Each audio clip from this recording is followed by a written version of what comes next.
नमस्कार दोस्तों, इस वीडियो में जिस स्टॉक के बारे में हम बात करने वाले हैं उसका नाम है housing and urban development corporation limited, जिसको हम हुडको के नाम से जानते हैं। ये स्टॉक 300 के प्राइस पे ट्रेड कर रहा है। मार्केट में आज इसने 2.70% का अप मूव दिया है। मार्केट कैप होगी है इसकी 60,056 करोड़ की। प्रोमोटर होल्डिंग 75% है। बुक वैल्यू 83 है। डिविडेंड 0.50% है एंड फेस वैल्यू 10 है। फंडामेंटल वीडियो मैं ऑलरेडी बना चुकी हूँ, प्लेलिस्ट में ऐड कर दूँगी, आप देख सकते हैं। आज इस वीडियो में रिजल्ट के बारे में बात करेंगे एंड उसका क्या प्रभाव पड़ सकता है आने वाले टाइम में उस स्टॉक पे, उसके ऊपर बात करेंगे। अभी के लिए देखें तो स्टॉक 50 एंड 200 दोनों डीएमए से ऊपर ट्रेड करा है एंड 50 डीएमए से छोटू सा ऊपर ट्रेड करा है। हो सकता है हमें 50 डीएमए के आसपास फिर से ये ट्रेड करता हुआ दिखे और डेथ क्रॉस दिखे।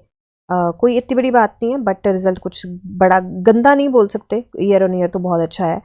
तो अभी के लिए देखें तो ये पी रेशो जो है वो मीडियन से थोड़ी सी ऊपर है 5 ईयर्स के टाइम स्पेन पे एंड 1 मंथ पे देखें तो मीडियन एडजस्ट हो चुका है एंड मीडियन से छोटू सी नीचे है, तो ये एक पॉजिटिव पॉइंट है। सेल्स एंड मार्जिन की बात करें तो ग्रॉस प्रॉफिट मार्जिन हमारा 100 पे इंटैक्ट है एंड सेल्स जो है क्वार्टर ऑन क्वार्टर इंक्रीज हुई थी। अभी ये मार्च का है एंड जून का अभी ऐड नहीं किया है। वैसे क्वार्टर ऑन क्वार्टर जो रेवेन्यू है वो तो इंक्रीज किया ही है। अभी रिजल्ट एक बार देख लेते हैं, क्योंकि मैंने उस पर भी रिजल्ट सारा देख लिया है एंड कुछ ऐसी इंपॉर्टेंट चीज़ नहीं है जो हमें अलग से डिस्कस करनी चाहिए। तो यहीं पे एक बार आसानी से रिजल्ट को देख लेते हैं, क्योंकि कंपैरिजन भी हमारे पास सारा है। तो यहाँ पे year on year revenue quarter on quarter revenue increase किया है एंड उसके साथ साथ हमारे एक्सपेंसेस भी इंक्रीज किए हैं। इतना ज़्यादा रेवेन्यू इंक्रीज नहीं किया है जितने ज़्यादा हमारे एक्सपेंसेस इंक्रीज किए हैं यहाँ पे, ठीक है। Sorry, I am so sorry, interest जितना ज़्यादा इंक्रीज किया है। एंड एक्सपेंसेस की बात करें, last year 8 crore, last quarter में मार्च में 8 करोड़ के थे, इस बार 47 करोड़ के हैं। तो यहाँ पे काफ़ी ज़्यादा फर्क पड़ गया एक तो स्टॉक को, ठीक है। दूसरा, अब ईयर ऑन ईयर की बात करें तो यहाँ पे जो रेवेन्यू है वो काफ़ी अच्छे से इंक्रीज होता हुआ दिखाई दिया। इंटरेस्ट भी ऑफ कोर्स इंक्रीज हुआ है एंड एक्सपेंसेस जो हैं वो डिक्रीज हुए हैं, तो ये एक अच्छी बात है यहाँ पे। फाइनेंसिंग प्रॉफिट की बात करें तो यहाँ पे क्वार्टर ऑन क्वार्टर तो हमें डाउन जंप देखने को मिला है। ईयर ऑन ईयर हमें डेफिनेटली अप जंप देखने को मिला है। फाइनेंसिंग प्रॉफिट मार्जिन जो है, क्योंकि ये फाइनेंस का स्टॉक है, नहीं तो ऑपरेशनल प्रॉफिट मार्जिन आता है, फाइनेंसिंग प्रॉफिट मार्जिन जो है वो भी डाउन गया है। पहले 40% था, अभी 31% है, तो यहाँ भी थोड़ी से कंसर्न की बात है। अदर इनकम की बात करें तो देखिए अभी तक की ना सबसे ज़्यादा अदर इनकम जो है मुझे लास्ट क्वार्टर में आती हुई दिखी है 129 करोड़ की। इस बार 9 करोड़ की है, तो मतलब 120 crore quarter on quarter other income कम आई है एंड ईयर ऑन ईयर देखें तो सेम अदर इनकम आई है। तो 120 करोड़ अगर यहाँ पे हम जोड़ दें तो ये कहीं ना कहीं हमें थोड़ा सा ज़्यादा बनता हुआ दिखाई दे रहा है और नंबर कहीं ना कहीं हमारा 805 के आसपास आता है यहाँ पे। अगर 120 हम यहाँ पे जोड़ दें तो भी हमारा क्वार्टर ऑन क्वार्टर रिजल्ट कुछ खास नहीं रहता। तो बेसिकली हमारा क्वार्टर ऑन क्वार्टर रिजल्ट कुछ खास नहीं रहा है। यहाँ पे टैक्स की बात करें तो पिछली बार 26% स्लैब थी, अभी 19% है एंड क्वार्टर ऑन क्वार्टर देखें 25% थी। तो बेसिकली नेट प्रॉफिट की बात करें ईयर ऑन ईयर तो हमें अच्छा जंप देखने को मिला है, बट क्वार्टर ऑन क्वार्टर हमें फिर से डाउन मूव देखने को मिला है। तो ये छोटा सा हिकअप जरूर हो सकता है। अभी के लिए अर्निंग पर शेयर की बात करें तो लास्ट क्वार्टर में 3.50% था, अभी 2.79% है। तो लास्ट क्वार्टर में जो अभी के लिए चलते हैं इसके चार्ट पे, लास्ट क्वार्टर में क्योंकि लास्ट ईयर जून में भी हमारा कुछ ऐसा सही रिजल्ट रहा था, तो एक बार लास्ट ईयर जून के पैटर्न को हम देख लेते हैं कि क्या रिजल्ट आया था। तो ये मार्च 24 तक का है। एक बार चलते हैं हम इसके वीकली चार्ट पे एंड वीकली चार्ट पे थोड़ा सा एनालाइज कर लेते हैं, क्योंकि जून का रिजल्ट इसका यहाँ पे देखने को मिला कुछ खास नहीं आता है। तो जून का एक बार देख लेते हैं हम कि किस तरीके का ये रिजल्ट रहा है। तो ये 22 में पहुँच गए हम, 23 जुलाई। ओके, तो यहाँ पे जून का जो रिजल्ट आया था तो जुलाई में आता है या अगस्त में आता है, तो यहीं से थोड़ा सा अंदाज़ा लगाते हैं। तो होपफुली इसके आसपास आया होगा। तो छोटा सा हमें 31% के आसपास का मूव तो यहाँ पे 2 वीक्स में मिला है। उसके बाद हमें डाउन मूव भी मिला है।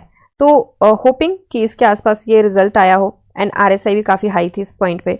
तो यहाँ पे हमें डाउन मूव 26% के आसपास का देखने को मिला है। उसके बाद फिर यहाँ पे नवंबर के आसपास हमें जंप देखने को मिला है। तो हो सकता है थोड़ा सा ये स्टॉक क्रॉल करे। तो ये कहाँ से कहाँ तक क्रॉल किया है, ये 72.50 से लेके 95 के बीच में क्रॉल किया है। तो 95 से सीधा 72.50 के आसपास आया। तो 25% डाउन की मैं यहाँ पे ऑनेस्टली बताऊँ तो मैं तो नहीं उम्मीद करी कि इतना डाउन जंप आएगा, क्योंकि अभी मार्केट में थोड़ी सी रिकवरी भी आनी है। एंड अगर उस क्वार्टर के रिजल्ट को क्वार्टर ऑन क्वार्टर देखे ईयर ऑन ईयर देखे तो अप मूव था, एंड क्वार्टर ऑन क्वार्टर देखे तो डाउन मूव यहाँ पे मिला था हमें, एंड क्वाइट सेम सा ही हमें डाउन मूव मिला था। तो थोड़ा सा संभल के चलने की तो ज़रूरत है, ऑफ कोर्स वो ज़रूर ध्यान में रख के चलें। ये थोड़ा सा संभल के चलेंगे तो कोई बड़ी दिक्कत की बात नहीं होगी, ठीक है। वो हो सकता है कि छोटा मोटा कोई मूव हम मिस कर दें, बट संभल के चलेंगे तो ज़्यादा अच्छा रहेगा। वैसे ये स्टॉक हमें वैसे ही काफ़ी ज़्यादा रिकवर हुआ दिख रहा है। अगर ये स्टॉक जाता है तो मुझे लगता है कि 276 के आसपास हो सकता है स्टॉक ट्रेड करता हुआ दिखे। आज इनफैक्ट इस स्टॉक में वॉल्यूम जो है, पहले वॉल्यूम इसका 11.13% के आसपास था फ्राइडे को, आज वॉल्यूम 28.81 के आसपास है। काफ़ी जंप मिला है वॉल्यूम में, बट आपको पता है कि निफ्टी थोड़ी सी चॉपीनेस में थी, एंड उसके बाद इसमें काफ़ी अच्छा हमें मूव मिला था, बट फिर थोड़ा सा डाउन चला गया था, एंड इसने अभी जो क्लोजिंग दी है वो इस रेजिस्टेंस के ऊपर दी है। तो मैं इसको सपोर्ट और रेजिस्टेंस दोनों मान के चलूंगी, क्योंकि रिजल्ट कुछ क्वार्टर ऑन क्वार्टर इतना खास नहीं आया है, तो ये रेजिस्टेंस का काम ज़रूर कर सकता है यहाँ पे, तो उसको थोड़ा सा ध्यान में रख के चले। RSI तो बहुत अच्छे पॉइंट पे है, 48.36 पे है, बहुत मूव है RSI, बहुत रूम है RSI के पास मूव करने का। एंड ये वाली RSI की बात करें तो ये RSI 64.74 पे है, काफ़ी अच्छे पॉइंट पे है RSI, बट लेट्स सी फिर क्या करती है RSI। यहाँ पे हम जुलाई के टाइम देखें तो जुलाई के आसपास RSI इसी पॉइंट पे थी, एंड उसके बाद छोटे छोटे मूव के साथ ये ऊपर बढ़ी है, थोड़ी सी करेक्ट भी है, बट 60 के ऊपर ही रही है। तो इस चीज़ को ज़रूर ध्यान में रखें कि RSI 60 के ऊपर रही है, यहाँ पे अक्टूबर में नीचे गई है, और फिर यहाँ पे नवंबर में हमें काफ़ी अच्छा मूव भी मिला है, और उसके साथ साथ RSI भी ऊपर गई है। तो थोड़ा सा रेस्ट ज़रूर RSI कर भी सकती है। तो अभी देखिए यहाँ पे अब 2-3 सिनेरियो बनता है। पहले तो इसको चार्ट को हम देख लेते हैं। तो यहाँ पे बायर्स के हाथ में स्टॉक लग रहा है, बट रेजिस्टेंस पे है काफ़ी स्ट्रॉन्ग, तो उस चीज़ को ध्यान में रख के चलना पड़ेगा। दूसरे यहाँ पे सबसे पहले हम पिवट पॉइंट लगा के देख लेते हैं कि कहाँ पे है। तो सपोर्ट 1 जो आता है इसका, तो सपोर्ट 1 आता है हमारा 270 पे, तो इस 271 पे बेसिकली। तो उस चीज़ को ध्यान में रख के चले, हो सकता है कि 270 के आसपास ये स्टॉक ट्रेड करता हुआ दिखे। हालांकि ये जो सपोर्ट है ये काफ़ी स्ट्रॉन्ग है, 276 का काफ़ी स्ट्रॉन्ग है, ये बीच का 281 का काफ़ी स्ट्रॉन्ग है, एंड उससे पहले जहाँ जिसके आसपास ये ट्रेड कर रहा है 287 का काफ़ी स्ट्रॉन्ग है। बट जिस तरीके का रिजल्ट आया है तो उस तरीके का थोड़ा सा हो सकता है कि हिकअप देखने को मिले।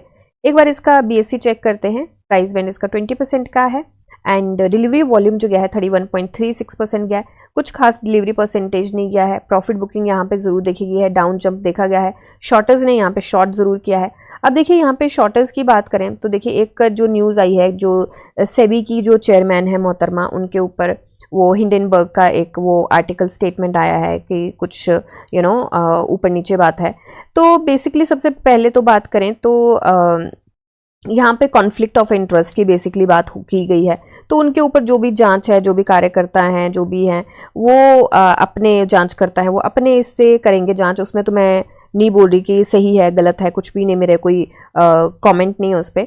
बट ये ज़रूर बोलना चाहूँगी कि जो हिंडनबर्ग, और मैं सारी वीडियोज़ में बोल रही कि हिंडनबर्ग की जब भी एनालिसिस कोई भी आर्टिकल आता है तो वो ये चीज़ ज़रूर बोलते हैं कि ये हम इस पोजीशन पे शॉर्ट करके बैठे हैं ऑलरेडी। तो कॉन्फ्लिक्ट ऑफ इंटरेस्ट तो वहाँ भी आता है, क्योंकि अगर आप किसी चीज़ की एनालिसिस दे रहे हो, सर्टिफिकेट्स हैं आपके पास, और आप फंड हाउसेज हैं, एनालिस्ट हैं आप, तो उस चीज़ में आपकी ये ऑब्लिगेशन बनती है, सेबी का रूल है कि आप कुछ time, certain time of period होता है वहाँ पे इस पे स्टॉक पे ना आप शॉर्ट की पोजीशन बना सकते हैं, ना आप लॉन्ग की पोजीशन बना सकते हैं।